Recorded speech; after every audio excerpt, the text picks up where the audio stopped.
ఇంకొకటి మా మీడియా మిత్రులను కూడా అడుగుతా ఉన్నా.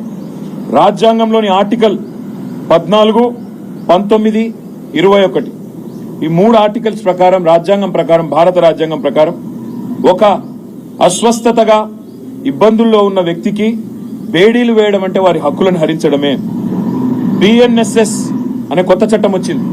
ఆ కొత్త చట్టం ప్రకారం కేవలం తీవ్రవాదులకు మాత్రమే, క్రూరమైన నేరస్తులకు మాత్రమే బేడీలు వేయాలన్న నిబంధనలు ఉన్నాయి తప్ప ఇవాళ రైతు బిడ్డలకు, రైతులకు, గిరిజన రైతులకు బేడీలేసిన ఒక అహంకార దుర్మార్గ ముఖ్యమంత్రి రేవంత్ రెడ్డి వైఖరిని ఇవాళ మనందరం కూడా ముక్త కంఠంతో ఖండించాల్సిన అవసరం ఉంది.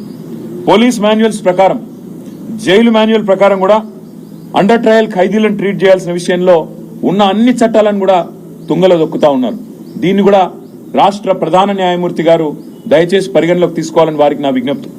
అదేవిధంగా ఇవాళ వాళ్ళు చేసిన నేరం వల్ల ఒక్కటే, గిరిజనులు కావడమే వాళ్ళు చేసిన నేరం, చిన్న రైతులు కావడమే వాళ్ళు చేసిన నేరం. ఆయనకు ఏ పదవి లేని తిరుపతి రెడ్డి గారేమో కొడంగల్లో 200 మంది ప్రైవేట్ సైన్యంలాగా పోలీసులను పెట్టుకుని ఊరేగుతా ఉన్నాడు. రేవంత్ రెడ్డి మాట వినందుకు గిరిజనులను ఇవాళ వేధిస్తా ఉన్నారు. అండర్ ట్రయల్ ఖైదీలుగా ఇవాళ అసలు ఇన్ని రోజులు దారుణం, అసలు ఉండడమే దారుణం.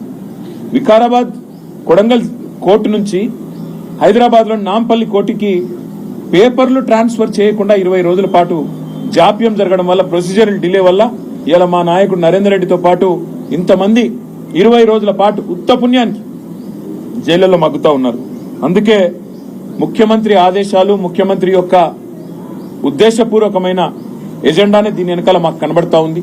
కేవలం నా మాట వినలేదు అని చెప్పి వాళ్ళని హింసించండి అన్నట్టుగా గుండెపోటు వచ్చినా కుటుంబ సభ్యులకు తెలియజెప్పకుండా మరి దుర్మార్గంగా ఇంకొక 2 పేర్లు, కావలి రవీందర్, గుండెమేని బసప్ప, వాళ్ళిద్దరు కూడా ఆరోగ్యం బాగాలేదు.